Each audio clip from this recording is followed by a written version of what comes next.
Today we're reading from Acts chapter 2, verses 1 through 13 in the New Testament of the Christian Bible. As a minister who works with students who are struggling with religious trauma, I want to acknowledge the importance of people honoring where they're at in their journey. If you've been a part of a religious community, a Christian community particularly, that has used this passage or others in the Bible as a bludgeoning passage, know that it was good of you to find a community and space where you feel like you can be yourself authentically and be out of a toxic environment, and that you need to be where you can be supported, and that's absolutely so important. So I invite you to hear this passage from a space, maybe not from a space of newness, if you can, and a space of curiosity, and for maybe a new look at what Pentecost can mean and look like in the context of scarcity and plentifulness.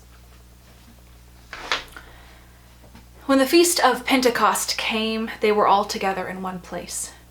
Without warning, there was a sound like a strong wind, gale force. No one could tell where it came from. It filled the whole building. Then, like a wildfire, the Holy Spirit spread through their ranks, and they started speaking in different languages as the Spirit prompted them. There were many Jews staying in Jerusalem just then, devout pilgrims from all over the world. When they heard the sound, they came out on the run. When they heard, one after another, their language being spoken, they were thunderstruck. They couldn't for the life of them figure out what was going on, and kept saying, "How come we're hearing them talk in our various languages?" This passage is an important passage for the Christian tradition. I think in many ways, many groups and communities consider it the birth of the Christian church. It was the beginning of a moment that Christians mark as where the Holy Spirit descends into the community, and often it is interpreted as a very joyous moment. Often it is interpreted as a divine mandate to go and convert the world to Christianity. And I want to take a moment to interrogate that particular theological perspective, because when we hear this idea of, a few thousand years later, that Christianity was meant to be this global religious tradition, empire has been an integral part to that, and deviates tremendously from the teachings of Jesus. And so I think that it is important to acknowledge that this passage has been used in that way, and that is not what we're going to be thinking about, but certainly needs to be acknowledged. I also think that there's a shortcoming in that interpretation, because it misses what's happening in that moment, in that critical moment in the community, particularly around the transition of Jesus being present with his followers, and then to a place where the Holy Spirit is present with the community. There is a lot that happens in a very short amount of time in Acts. So the passage that we read is the Pentecost moment, and in this moment you'll often see depictions in art of tongues of fire being anointed on people's heads, and you'll see images of flames coming from the sky, symbolizing the Holy Spirit.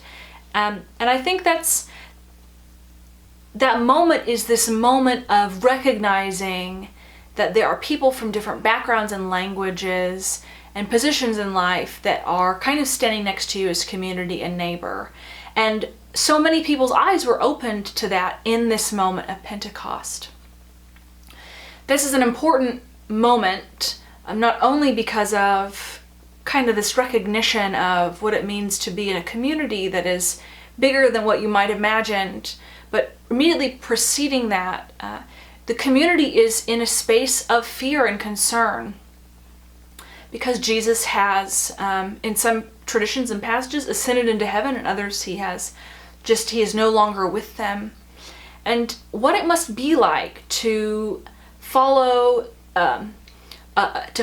someone who has been so outspoken against government violence, been so outspoken against oppression of poor people, been so outspoken against the belittlement of women and the harm done to widows and orphans on behalf of the government because of their social status, to follow someone who is so adamant about accepting children, and then to suddenly have that philosophical safety net, that voice that has kind of inspired many to think critically about the social system that they're in, to just be gone.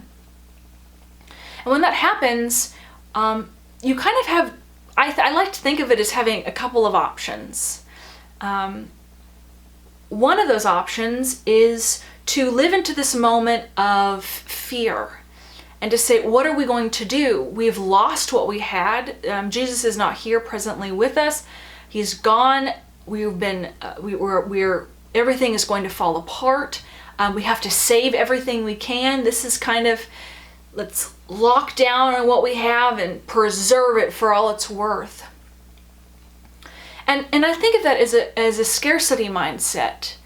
I think of it as a scarcity mindset because you no longer are looking around and saying, what do we have to offer? What are the messages that we have to offer? What are the resources we as people have to offer? How are we making an impact in the world that we're living in? How are we making an impact on the daily lives of the people that are invested in this conversation? And you just say, we're going to take what we can get, and that's as good as it gets.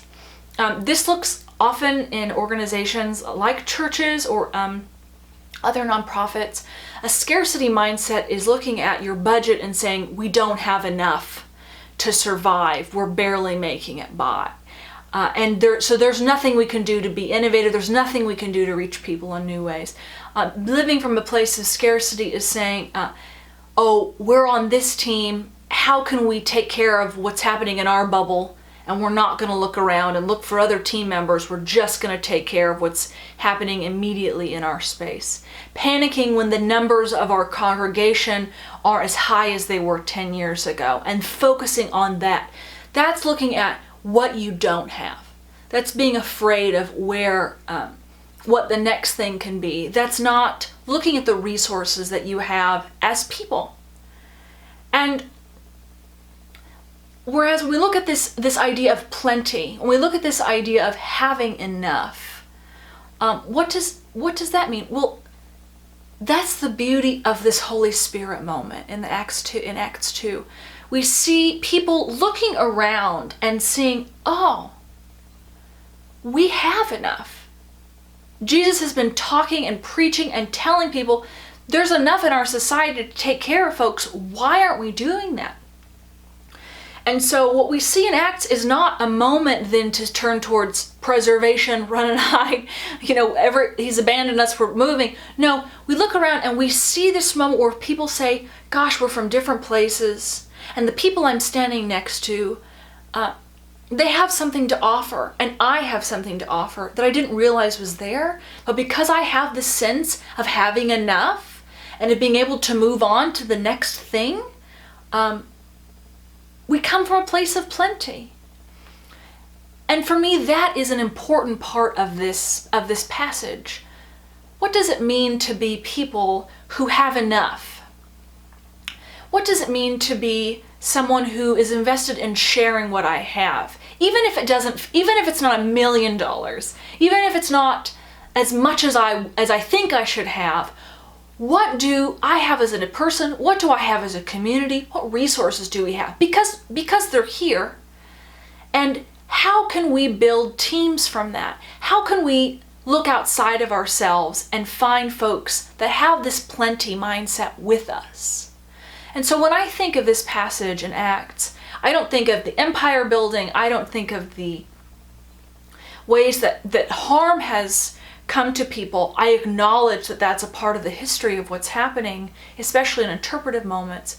But what I see when I see this story, I see a people that had opportunities to either say, we're abandoning ship, we don't know what's coming, and we've got to just batten down the hatches. And that happened. I'm sure that happened. I'm sure that happened to many, many people in this space. But the story that we're hearing and the legacy that is left is that Jesus said, you have enough. I am among you in this new way, and you can do this. You are a people of plenty. You are living as a people of plenty. And that is the gift. That is the gift that I leave for you.